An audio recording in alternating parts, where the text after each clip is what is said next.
राजू जिस जंगल में लकड़ियां काटने जाता था वहीं एक पुराना और वीरान कुआं था।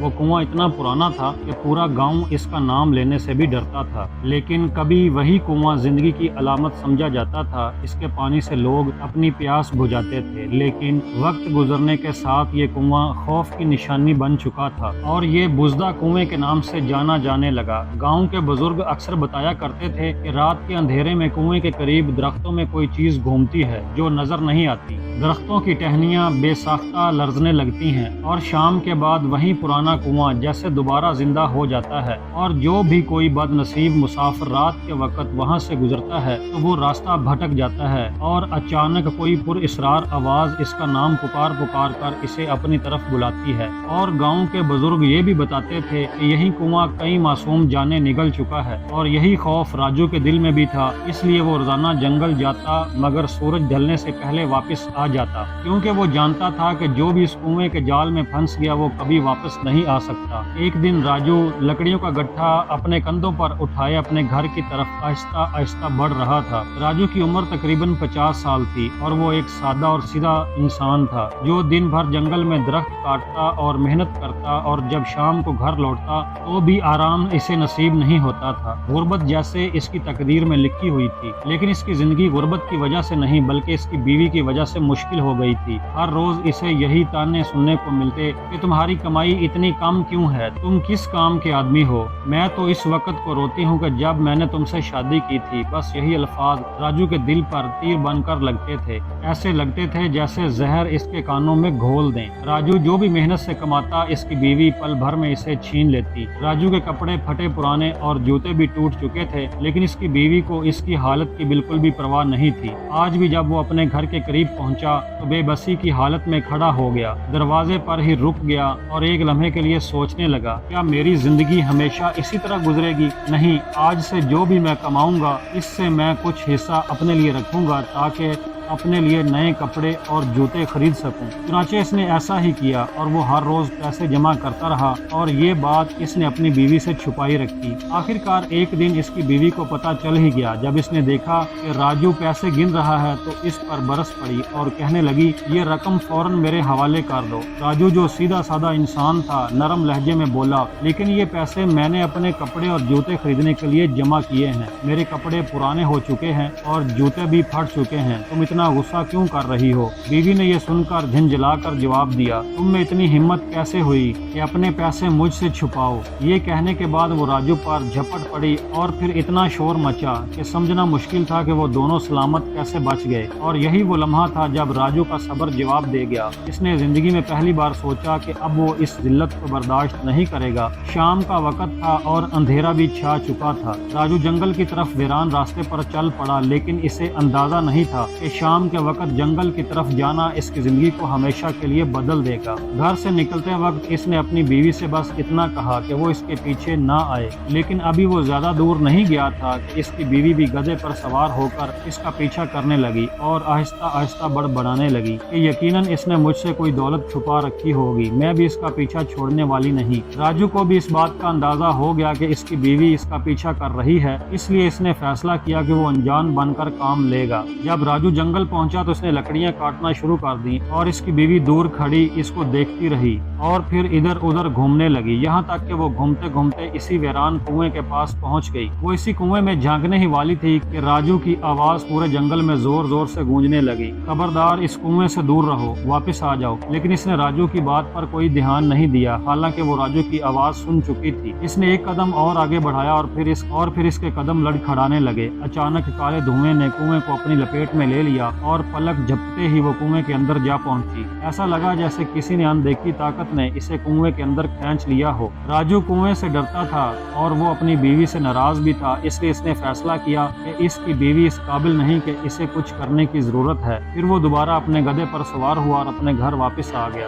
रात को जब राजू घर में अकेला था तो किसी ने दरवाजे पर दस्तक दी। इससे किसी के कदमों की आवाज सुनाई दी। अचानक इसकी बीवी की आवाज इसके कानों में सरगोशी करने लगी। पीछे मुड़कर देखा तो घर में इसके सिवा कोई नहीं था। इसे ऐसा लगा जैसे इसकी बीवी इसे मदद के लिए बुला रही हो। अगले दिन राजू दोबारा इसी कुएं के पास गया। वो अपने आप से कहने लगा, चलो देखते हैं इस बेचारी का क्या हुआ। वो डरते डरते कुएं के बिल्कुल करीब पहुंचा और जब इस कुएं में झांक कर देखा तो इसे कुछ भी नजर नहीं आया। अब इसे अपनी की हुई हरकत पर पछतावा होने लगा। फिर वो सोचने लगा कि चाहे वो जैसी भी थी, आखिर वो इसकी बीवी थी। अभी वो ऐसा सोच ही रहा था कि कुएं से अजीबोगरीब आवाजें आने लगी। कभी इसे अपनी बीवी की आवाज आती और कभी किसी खौफनाक मखलूक के गरजने की आवाजें आती। राजू यह सुनकर बहुत घबरा गया, लेकिन इसे ये जानकर तसल्ली भी हुई कि इसकी बीवी अभी तक जिंदा है। फिर इसने एक रस्सी ली और कुएं में लटकाते हुए कहा, अगर तुम मुझे सुन सकती हो तो रस्सी को पकड़ लो। कुछ लम्हे बाद इसे महसूस हुआ कि रस्सी सख्त खींची जा रही थी और किसी ने मजबूती से इसे पकड़ रखा था। फिर राजू पूरी ताकत से रस्सी को ऊपर की तरफ खींचने लगा। वो पूरी ताकत से खींचता रहा, यहाँ तक कि वो थक कर चूर हो गया। और जब रस्सी का सिरा ऊपर आया तो इस रस्सी के सिरे से जो चीज बाहर निकली, इसे देखकर इसका दिल हिल गया। एक खौफनाक साया इसके सामने घूमने लगा। वो एक डरावना जिन था। वो गहरी आवाज में राजू से कहने लगा, मुझसे मत डरो, तुमने एक बड़े अजाब से मेरी जान बचाई है और मैं तुम्हारा ये एहसान कभी नहीं भूलूंगा और तुम्हारी हर बात मानूंगा। राजू ने हैरान होकर पूछा, मैंने तुम्हें किस अजाब से बचाया है? जवाब मिला, मैं पिछले कई सालों से इस कुएं में आराम से सो रहा था। कल रात से मेरी जिंदगी में कोई खलल नहीं था। मैं मानता हूँ कि कभी कभार मैं शरारत में लोगों को रास्ता भटका देता था। इससे पहले मुझे कभी किसी ने तंग नहीं किया, लेकिन कल रात एक औरत मेरे ऊपर गिर पड़ी। इसने मेरी जिंदगी अजाब बना दी है। मैंने कभी किसी को इतना चीखते और चिल्लाने वाला नहीं देखा और जब तुमने रस्सी फेंकी तो मैंने इसका सिरा पकड़ लिया और तुमने मुझे इस अजाब से बचा लिया। तुम्हारी इस नेकी के बदले में मैं तुम्हें इनाम देना चाहता हूँ। इसके बाद जिन ने 3 पत्ते निकाले और कहा, मेरी बात गौर से सुनो। अब मैं बादशाह की बेटी के पास जाऊंगा और इसके जिस्म में घुस जाऊंगा। इसके बाद वो सख्त बीमार हो जाएगी। उलमा और तबीब सबको बुलाया जाएगा, लेकिन वो सब बेबस हो जाएंगे। जब तुम्हें बादशाह की बेटी के बीमार होने की खबर मिले तो तुम भी बादशाह के पास पहुंच जाना और ये 3 पत्ते बादशाह की बेटी के माथे पर रख देना। जैसे ही तुम ये 3 पत्ते इसके माथे पर लगाओगे, मैं इसके जिस्म से निकल जाऊंगा और वो बिल्कुल ठीक हो जाएगी और बादशाह तुमसे बहुत खुश होगा और तुम्हें बहुत से इनाम देगा। राजू को यह तदबीर बहुत जबरदस्त लगी और वो जिन से पत्ते लेकर वहाँ से चला गया। इसने कुएं में गिरी अपनी बीवी को यह सोचकर वहीं छोड़ दिया कि इसे भी सबक मिलना चाहिए। इसने तो जिन का भी जीवन हराम कर दिया। जैसे ही राजू वहाँ से रवाना हुआ, जिन भी वहाँ से बादशाह के महल पहुँच गया और बादशाह की बेटी के जिस्म में घुस गया। इस दिन के बाद वो बेचारी गुमसुम सी रहने लगी। एक दिन शदीद बीमार पड़ गई और जोर जोर से चीखने चिल्लाने लगी, मेरे सर में बहुत दर्द हो रहा है। जब बादशाह को अपनी बेटी के बीमार होने की खबर मिली तो वो फौरन इसके कमरे में जा पहुंचा और अपनी बेटी को शदीद तकलीफ में देखकर बहुत गमगीन हो गया। इसने अपनी सल्तनत के तमाम हकीमों और आलमों को बुलाया, मगर सब बेबस थे। शहजादी दर्द में घबरा रही थी और इसकी तकलीफ बढ़ती जा रही थी। बादशाह अपनी बेटी की इस हालत को देखकर बहुत परेशान था। इसने अपनी सल्तनत के तमाम नजूमियों को भी बुलाया, जिन्होंने सितारों के इल्म से जायजा लेना शुरू किया। हर कोई मुख्तलिफ इलाज बताने लगा, लेकिन शहजादी की हालत खराब होती गई। इधर राजू अपने घर आकर और इसे सब कुछ भूल गया था कि वो अपनी बीवी से छुटकारा पाकर बहुत खुश था। वो इसी खुशी में जिनके दिए गए 3 पत्तों को भी भूल गया। फिर एक दिन इसने बादशाह की तरफ से ऐलान सुना, मेरी बेटी सख्त बीमार है। हकीम, नजूमी, आलिम सब नाकाम हो चुके हैं। जो भी मेरी बेटी का इलाज कर सकता है वो आगे आए और इसका इलाज करे। जिसने भी मेरी बेटी को ठीक कर दिया तो मैं अपने खजानों का मुंह खोल दूंगा। बादशाह का ऐलान सुनते ही राजू को जिन के दिए हुए 3 पत्तों का ख्याल आया और वो फौरन बादशाह के महल की तरफ रवाना हो गया। जब बादशाह ने राजू से पूछा कि क्या तुम मेरी बेटी को ठीक कर सकते हो, तो इसने नखरे दिखाने शुरू कर दिए और फिर कुछ सोच कर बोला, हाँ मैं कर सकता हूँ, लेकिन मेरे खाने का बंदोबस्त करो। खाली पेट मेरे से कुछ नहीं होगा। इसके सामने तरह तरह के और लाजवाब खाने रखे गए और राजू ने पेट भर कर खाना खाया। जब राजू खाने से फारिग हुआ तो बादशाह फौरन राजू को अपनी बीमार बेटी के कमरे में ले गया। शहजादी अभी भी शदीद तकलीफ में थी। राजू ने वो 3 पत्ते पानी में भिगोए और शहजादी के माथे पर रख दिए। शहजादी के माथे पर वो पत्ते रखने की देर थी कि शहजादी का दर्द कहीं दूर चला गया था और वो इतनी सेहतमंद होगी जैसे कभी बीमार ही ना हुई थी। बादशाह ने बेहिसाब दौलत राजू पर निछावर कर दी और इसका बहुत शुक्रिया अदा किया। کیا، پھر اسے عزت کے ساتھ محل سے رخصت کر دیا۔ اب راجو اپنی زندگی میں بہت خوش تھا، لیکن کبھی کبھار اسے اپنی بیوی کا خیال آ جاتا، مگر اسے واپس لانے کی کبھی ہمت نہ ہوتی۔ وہ ہر روز اسی کنویں پر جاتا اور کھانے کی ایک پلیٹ رسی کی مدد سے کنویں میں اتار دیتا، پھر واپس چلا آتا۔ وقت یوں ہی گزرتا رہا۔ اچانک ایک دن راجو نے بادشاہ کی طرف سے اعلان سنا کہ وہ مایوس لہجے میں کہہ رہا تھا کہ پڑوسی ملک کا بادشاہ جو میرا دوست بھی ہے، اس کی بیٹی بھی بالکل اسی حالت میں ہے جیسی میری بیٹی تھی۔ کیا کوئی ایسا آدمی ہے جو اس کی بیٹی کا علاج کر سکے یا پھر اس کو ٹھیک کر سکے؟ راجو نے بادشاہ کے اس اعلان پر کوئی دھیان نہیں دیا۔ وہ اپنی زندگی سے خوش تھا اور اسے کسی اور انعام کی ضرورت بھی نہیں تھی، لیکن جب بادشاہ کے آدمی اس کے گھر تک پہنچے تو پھر وہ انکار بھی نہیں کر سکا، اس لیے اسے پڑوسی ملک کے بادشاہ کے دربار کی طرف جانا پڑا۔ جیسے ہی راجو اس لڑکی کے کمرے میں پہنچا، وہ دیکھ کر سمجھ گیا کہ اس کا سامنا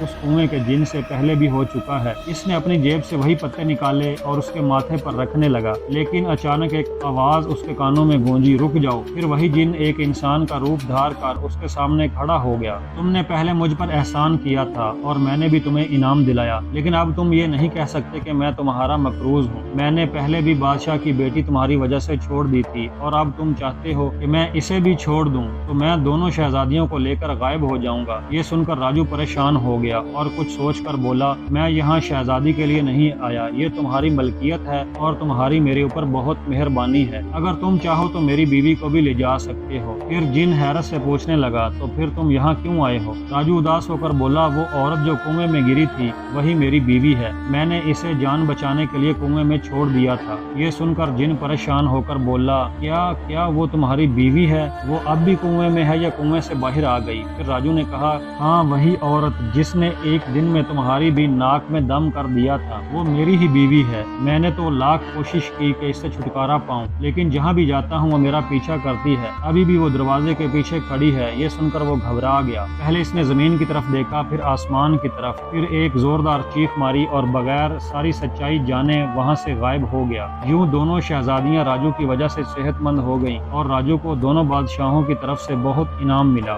وہ خوشی خوشی انعام لے کر اپنے گھر پہنچا، لیکن جب وہ اکیلا اپنے گھر میں تنہا بیٹھا تو اسے اپنی بیوی کا خیال آیا اور اس نے سوچا، میں تو ایک غریب سا آدمی تھا اور جو کچھ بھی ملا وہ در حقیقت میری بیوی کی وجہ سے ملا ہے۔ وہ جیسی بھی ہے، اگر وہ ایسی نہ ہوتی تو یہ شان و شوکت اور یہ مال و دولت میرے ہاتھ کبھی نہ آتے۔ یہ سوچ کر اس نے اپنے گھوڑے نکالے، جنگل کی طرف روانہ ہو گیا۔ وہاں پہنچ کر اس نے پھر سے کنویں پر وہی رسی لٹکائی اور اپنی بیوی کو آواز دی کہ اس رسی کا سرا پکڑ لو، اور پھر اس نے اپنی بیوی کو باہر نکالا اور پھر اسے لے کر گھر کی طرف چل پڑا۔ راجو کی بیوی بالکل خاموش اور اداس تھی۔ راجو نے سوچا کہ شاید وہ بدل گئی ہے، لیکن جب وہ گھر پہنچے تو اس کی بیوی نے دوبارہ اسے گالیاں دینا شروع کر دی۔ اتنے دن مجھے وہاں کنویں میں چھوڑ کر بادشاہ کے محل میں خود مزے کرتے رہے۔ اگلے دن اس نے راجو کے ہاتھ میں کلہاڑا تھما دیا اور اسے لکڑیاں کاٹنے کے لیے جنگل بھیج دیا اور خود ساری دولت پر قابض ہو گئی۔ حیرت کی بات یہ تھی کہ راجو نے اس کی کسی بات پر برا نہیں منایا، بالکل خوشی خوشی اس کی بات ماننے لگا۔ پھر چند ہی دن گزرے تھے کہ بیوی کا رویہ بھی بدل گیا اور دونوں خوشی خوشی رہنے لگے۔ دوستو، ہمیں عقل اور صبر کا دامن کبھی نہیں چھوڑنا چاہیے، خاص طور پر میاں بیوی کے رشتے میں۔ کبھی کبھی جو چیز ہماری زندگی میں سب سے بڑی مشکل لگتی ہے، وہی چیز ہمارے لیے سب سے بڑی کامیابی کا سبب بن سکتی ہے۔ پیارے دوستو، امید کرتا ہوں یہ ویڈیو آپ کو پسند آئی ہوگی۔ اگر ویڈیو اچھی لگی ہو تو کمنٹس میں اپنی رائے کا اظہار ضرور کریں اور ہمارے چینل کو بھی سبسکرائب کر لیں۔ ویڈیو دیکھنے کا بہت بہت شکریہ۔